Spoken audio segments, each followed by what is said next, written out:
കുട്ടീസ് എല്ലാവർക്കും സുഖമല്ലേ? നമുക്കിന്ന് ചെറിയൊരു വ്ലോഗ് അല്ല, ഒരു ഹാഫ് വ്ലോഗ് നോക്കിയാലോ. ഡേ ഇൻ മൈ ലൈഫൊന്നും ഷൂട്ട് ചെയ്യാനുള്ള മൂഡില്ല, പകുതിയേ ഉണ്ടായുള്ളൂ.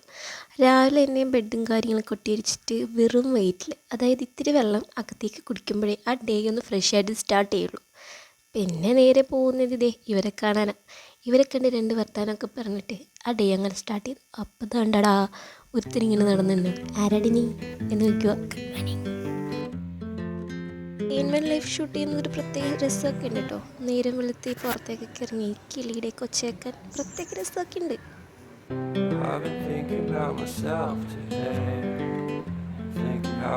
രാവിലെ മുറ്റത്തോടൊക്കെ ഇറങ്ങി നടന്ന് 2 റൗണ്ടൊക്കെ പൂത്തോ തളിർത്തോ മുട്ടയിട്ടോ എന്നൊക്കെ ഞാൻ നോക്കുമായിരുന്നു കേട്ടോ.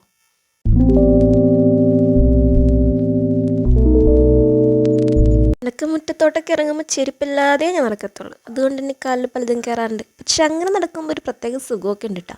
അത് ഈ ചെരുപ്പിട്ട് നടക്കുമ്പോൾ മനസ്സിലാവില്ല. ഇന്നെന്തോ ഒരു പുതുമയൊക്കെ തോന്നണം. പിന്നെ ഞാൻ ആ തോപ്പിലുള്ള കുറച്ച് ശംഖുപുഷ്പമൊക്കെ അങ്ങോട്ട് പറിച്ചെടുത്തിട്ടാണ്. ഇതുകൊണ്ട് കുറച്ച് ആവശ്യമുണ്ട്.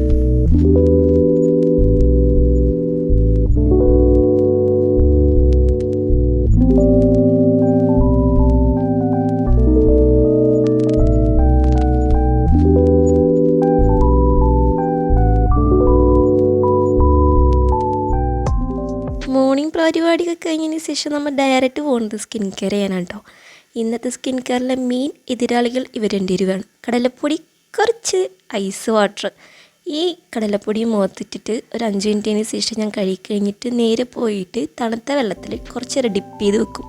ഈ ഫേസിലുണ്ടാകുന്ന പഫിനെസ്സും ആ ഒരു ഫ്രഷ് ആയിട്ട് നമുക്ക് ഫീൽ ചെയ്യും കേട്ടോ.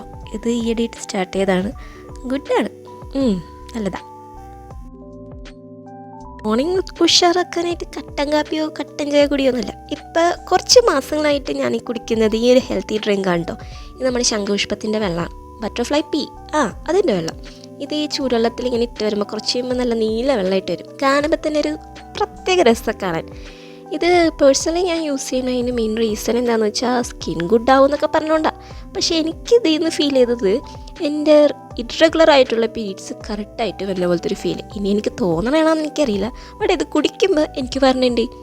പിന്നെ നിങ്ങളോട് ട്രൈ ചെയ്ത് നോക്കുക എന്ന് ഞാൻ പറയില്ല കേട്ടോ. നിങ്ങൾ ട്രൈ ചെയ്തിട്ട് ഗുഡാണെങ്കിൽ എന്നോട് പറയണം. ഡ്രിങ്കിന് പ്രത്യേകിച്ച് അങ്ങനെ ടേസ്റ്റ് വ്യത്യാസമൊന്നുമില്ല കേട്ടോ. നമ്മുടെ സാധാരണ ഈ ചൂടുവെള്ളം കുടിക്കുമ്പോൾ ഉള്ള ഒരു ടേസ്റ്റ് അല്ലേ, അങ്ങനെയൊക്കെ തന്നെ. പിന്നെ ഒരു കാര്യം പറയട്ടെ, നിങ്ങൾ ഈ പിള്ളേരായാലും എന്നെപ്പോലത്തെ തള്ളമാരായാലും ശരി, രാവിലെ എഴുന്നേറ്റ് ഈ ഫോൺ നോക്കണതിന് പകരം ഇപ്പം ഞാൻ ഈ ഫോണിലാണ് വീഡിയോ എടുക്കുന്നത്, അതിന് ഇവിടെ പ്രശസ്തിയില്ല. പക്ഷെ നിങ്ങൾ ഡെയിലി ന്യൂസ് പേപ്പർ വായിച്ചാണ്ടല്ലോ, അത്രയും ഗുഡാണ്. ക്ലാസ്സിൽ പോകുമ്പോഴൊക്കെ ഉണ്ടല്ലോ, ഈ അസംബ്ലി ടൈമിലൊക്കെ ചോദ്യമൊക്കെ ചോദിക്കുമെന്ന് ഈ ന്യൂസ് പേപ്പറിൽ നിന്ന്. അതിൽ നിന്നൊക്കെ ഉത്തരം അറിയണ പോലെയൊക്കെ പറയുമ്പോൾ എന്താ രസം. പിന്നെ കുറച്ച് ടു ഡു ലിസ്റ്റൊക്കെ ചെയ്തു. പിന്നെ ഒരു ടൈമൊക്കെ ആയപ്പോഴത്തേനും ബ്രേക്ക്ഫാസ്റ്റ് കഴിച്ചു കേട്ടോ. കടലക്കറി ഉണ്ടായിരുന്നു, മുട്ട പുഴുങ്ങിയതുണ്ടായിരുന്നു, 2 വെള്ളയപ്പം. ഉണ്ണി തീറ്റ അധികം ഇല്ലാത്തതുകൊണ്ട് അത് ഇവിടുത്തെ സുബ്രഹ്മണ്യത്തിനുണ്ടാവും. ഇവിടുത്തെ സുബ്രഹ്മണ്യൻ ആരാന്നല്ലേ, നമ്മുടെ ആകെ കണ്ടാൽ ആശാൻ. ദേ ഇപ്പോൾ കാണിച്ചു തരാം. ഇദ്ദേഹം ഇവിടെ വന്നിരിക്കുന്നത് എന്തുകൊണ്ടാണെന്ന് വെച്ചാൽ പുള്ളിക്കാരൻ അപ്പുറത്തൊരു കാണ്ടമ്പൂച്ചിനെ കണ്ടിട്ട് പേടിച്ചിട്ടിരിക്കുക. ഞാൻ കുറച്ച് വീഡിയോസ് ഷൂട്ട് ചെയ്യാന്നുള്ള മൈൻഡിൽ വന്നിട്ടിരിക്കുകയായിരുന്നു കേട്ടോ. അപ്പോൾ ഇയാൾ ഇതേണ്ട ഇങ്ങനെ കാഴ്ചയൊക്കെ ഉണ്ട്, പേടിക്കണോ ഓടണോ എന്നൊക്കെ ആലോചിച്ചിട്ട് ഇങ്ങനെ ഇരിക്കുക. പിന്നെ കുറച്ച് പടമൊക്കെ വരച്ചു. പിന്നെ ഒരു ഗെറ്റ് റെഡി വിത്ത് മീയുടെ വീഡിയോസൊക്കെ എടുത്തു. ഗെറ്റ് റെഡി വിത്ത് മീ അല്ലായിരുന്നു കേട്ടോ, റിക്രിയേഷൻ വീഡിയോ ആയിരുന്നു.